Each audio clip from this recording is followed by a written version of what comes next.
योगी जी, आप उत्तर प्रदेश के मुख्यमंत्री हैं और आपके नेतृत्व में जो सरकार चल रही है उसकी नाक के नीचे उत्तर प्रदेश में करोड़ों रुपए का कोड इन कफ सिरप घोटाला स्कैम हो रहा है।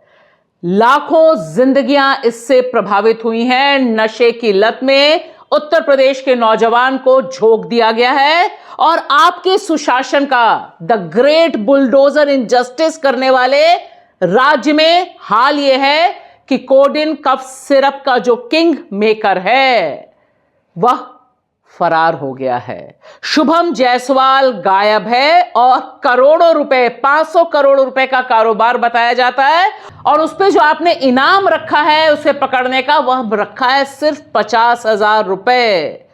हालांकि आप विधानसभा में बड़े बड़े दावे करते दिखाई दे रहे हैं और एक कम्युनल कार्ड भी आपने खेलने की कोशिश की कि इससे जुड़े हुए लोग फातिहा पढ़ने लायक नहीं रहेंगे। आपने इसका लिंक समाजवादी पार्टी से जोड़ा, लेकिन आप भूल गए कि यहां पर सरकार आपकी चल रही है और आज देश की राजधानी दिल्ली में कांग्रेस ने जिस तरह से इस पे प्रेस कॉन्फ्रेंस की और आपसे सवाल पूछा है और शुभम सहित बाकी लोगों का भारतीय जनता पार्टी के नेताओं से रिलेशन स्टैब्लिश किया है, उससे तो ऐसा लगता है कि आपके ऊपर कोड इन कफ सिरप घोटाला एक बड़ा सवाल पेश कर रहा है।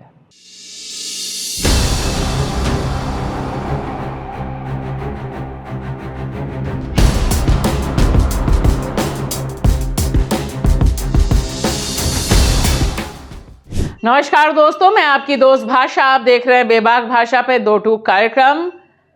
कोड इन कफ सिरप, उसकी गिरफ्त में है उत्तर प्रदेश और यह ऐसा प्रदेश है जहां के बारे में योगी सरकार, योगी आदित्यनाथ लगातार दावा करते हैं कि वे तमाम माफियों को, तमाम माफिया गिरोहों को निपटाने में विश्वास रखते हैं। लेकिन देखिए, अभी तक कोड इन कफ सिरप, जिसकी वजह से उत्तर प्रदेश में बड़ी संख्या में, लाखों की संख्या बताई जाती है, जो कम उम्र के बच्चे हैं जो नशे की लत का शिकार हुए हैं और उत्तर प्रदेश से लेकर बांग्लादेश और नेपाल तक इस जहरीले नशीले कफ सिरप का रैकेट चल रहा है, उसका जो किंग मेकर है शुभम जायसवाल, वह फरार हो गया है। यहां पर सबसे बड़ा सवाल यह उठता है कि योगी आदित्यनाथ विधानसभा में इस पर एक कम्युनल कार्ड खेलने की कोशिश करते हैं।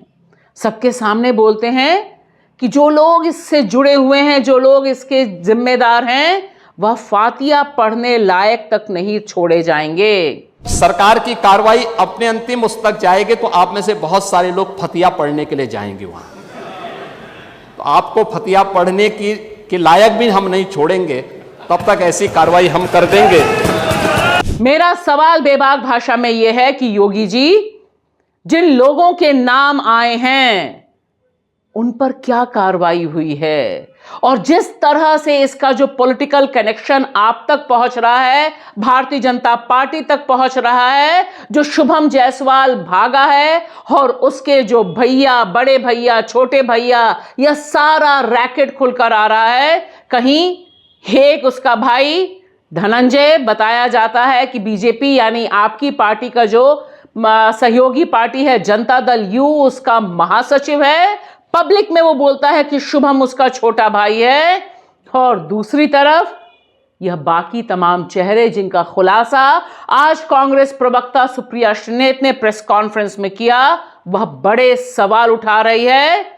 और इसलिए इस मंच से और आपके माध्यम से कुछ जरूरी सवाल उठते हैं। कार्रवाई तो आप बाद में करिएगा। 5 साल से आपकी नाक के नीचे एक गोरख धंधा चल रहा था जो जौनपुर, गाजीपुर, गाजियाबाद, कानपुर से शुरू होते होते अंतरराष्ट्रीय हो गया। आपको भनक भी नहीं लगी इसके बारे में? 5 साल में 500 करोड़ कमाने वाला शुभम जायसवाल, जब मामला सामने आया, प्रधानमंत्री के संसदीय क्षेत्र का व्यक्ति शुभम जायसवाल देश छोड़कर भाग गया या भगा दिया गया। 500 करोड़ जिस व्यक्ति ने कमाए, उस पर अब आंख में धूल झोंकने के लिए 50,000 का इनाम घोषित हुआ है। तो भागने में मदद किसने की? तीसरा सवाल, एसटीएफ इस मामले की जांच कर रही है और यूपी एसटीएफ के तो जितने गुणगान किए जाए कम है। आप में से तो कुछ साथी जानते हैं 9-9 किलोमीटर हवाई चप्पलों में पैदल चल के एनकाउंटर करती है यूपी एसटीएफ। तो यूपी एसटीएफ इस मामले की जांच कर रही है, लेकिन तमाम तार यूपी एसटीएफ से जुड़े हुए बताए जाते हैं। तो वो कौन सी निष्पक्ष जांच कर रही है, वो भगा रही है, वो लीपापोती कर रही है या वो सच ढूंढ रही है, ये मुझसे बेहतर आप पूछ सकते हैं और जान सकते हैं। ये छोटे छोटे लोगों की गिरफ्तारी करके किसको बचाया जा रहा है? कौन है वो बड़ी मछलियां जिनको इसमें बचाया जा रहा है? रसूख वालों पर कार्रवाई कब होगी? धनंजय सिंह जिनको छोटा भाई बताते हैं, तो बड़े भैया पर कार्रवाई कब करिएगा? भाई बात बात पर योगी जी को बुलडोजर बड़ा पसंद है, मुझे नहीं पसंद है। मुझे लगता है बुलडोजर जो है वो अदालतों पर ताला लगाने का काम करता है। लेकिन क्योंकि योगी जी को पसंद है तो योगी जी से इस मंच के माध्यम से आपसे पूछते हैं कि बुलडोजर का डीजल खत्म हो गया है या बुलडोजर का ड्राइवर भी कोडीन पीकर नशे में लुत्थ पड़ा हुआ है? कब चलेगा आपका बुलडोजर? और साथ ही साथ यह सवाल सिर्फ आप तक नहीं, यह सवाल मोदी सरकार से भी पूछा जाना चाहिए।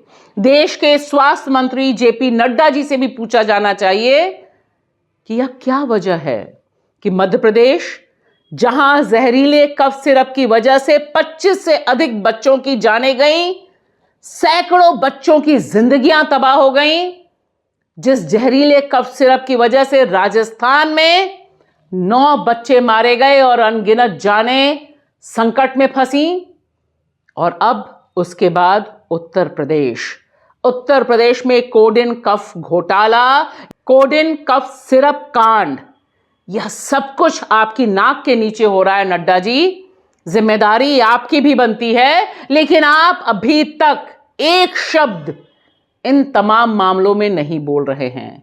इसकी क्या वजह है? और योगी जी, वैसे भी आप सिर्फ इस बात से तसल्ली नहीं रख सकते कि उत्तर प्रदेश में अभी तक मौत नहीं हुई है। यह जो किंग पिंग का रैकेट है, यह जो शुभम जायसवाल जिसका रिश्ता प्रधानमंत्री नरेंद्र मोदी के संसदीय क्षेत्र बनारस से है और जो लगातार बेलगाम ढंग से पिछले 5 सालों में अपना रैकेट गली मोहल्ले में फैला रहा था, 40-45 रुपए में यह नशे की पुड़िया कोडिन कफ सिरप के रूप में बेच रहा था और पता नहीं अभी भी कहां कहां चल रहा है। इसके ऊपर आपकी सरकार ने लगाम क्यों नहीं कसी? आप क्यों नहीं जागे? सवाल सबसे बड़ा आपसे पूछा जाना चाहिए और यह गोदी मीडिया बिल्कुल नहीं पूछ रहा है। गोदी मीडिया तो आपका जय जयकार कर रहा है और बता रहा है कि आप बहुत बड़ी कार्रवाई कर रहे हैं, आने वाले दिनों में करने वाले हैं। सवाल यहां यह है कि इस तरह का माफिया ठीक आपकी नाक के नीचे पनपा तो पनपा कैसे और भागा तो भागा कैसे? इसका जवाब तो आपको देना ही पड़ेगा योगी जी। शुक्रिया।